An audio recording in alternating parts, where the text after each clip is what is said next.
Welcome to Ask an Expert, where a technical product expert answers questions from our customers. Hello, this is John Appleson, Marketing Manager with Pepperl+Fuchs. So welcome, Zach, and thanks for being here. Hi, John. Thanks for asking me. Zach, in our first question, a customer would like to know the load that the sensor needs to see for bench testing. He has an MBV2 series inductive sensor, and he's using the sensor as a 24-volt DC input to a PLC card. When bench testing a two-wire sensor, the best option for the load would be a small relay or resistor connected in series. If using a resistor, the suggested value would be 1K or 2K ohm, and you would also need a digital multimeter to view the voltage change across that resistor. For a relay, it is as simple as listening for the click when the target is present. A customer asked if he needs to use a barrier with the SJ5-N slot sensor. He states that he's using 24-volt DC system, that the sensor is in a non-hazardous area. What would you recommend, Zach?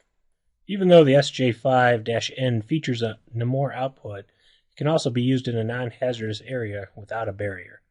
The sensor has an operating voltage range of 5 to 25 volts DC, so they can connect 24 volts directly and would function the same as a normally closed two-wire switch. Zach, a customer is wondering if he should use a through-beam fiber optic sensor to detect a thin 1.5 millimeter tail on an injection molded part.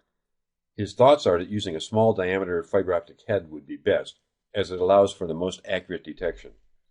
In order to use a fiber optic solution with such a small target, I would recommend a slot-style fiber optic sensing head, such as the HPF T022-H, paired with an SU19 amplifier. The design of this head makes it a perfect choice for detecting smaller parts. Another option might be our standard GLP series photoelectric slot sensors, which can detect objects down to 0.3 millimeters.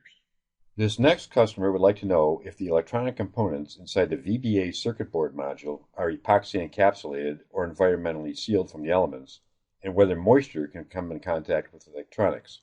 Zach, can you shed some light on this, please? The circuit board OSI module housing is completely encapsulated to protect it from accidental damage.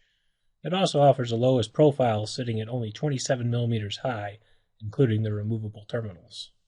In our last question, Zach, the customer is looking for a handheld solution to read Pepperl+Fuchs RFID chips. He is currently using the IPH-L2-V1 readers that are mounted on the equipment, but he wants a handheld model to identify non-working RFID tags. The customer is wondering if the IPT-HH20 comes pre-programmed with this capability, or would he have to program it from scratch? The RFID handhelds will come pre-programmed with the necessary commands to read and write tags. There is some setup to activate the commands or assign them to buttons if you prefer, but it is very quick and simple to do. Do not have to do anything from scratch. It can perform this function on delivery. Well, that concludes this segment of Ask an Expert. I'd like to thank Zach for joining me today and thank our audience as well. For additional information, here are 5 easy ways to connect with us.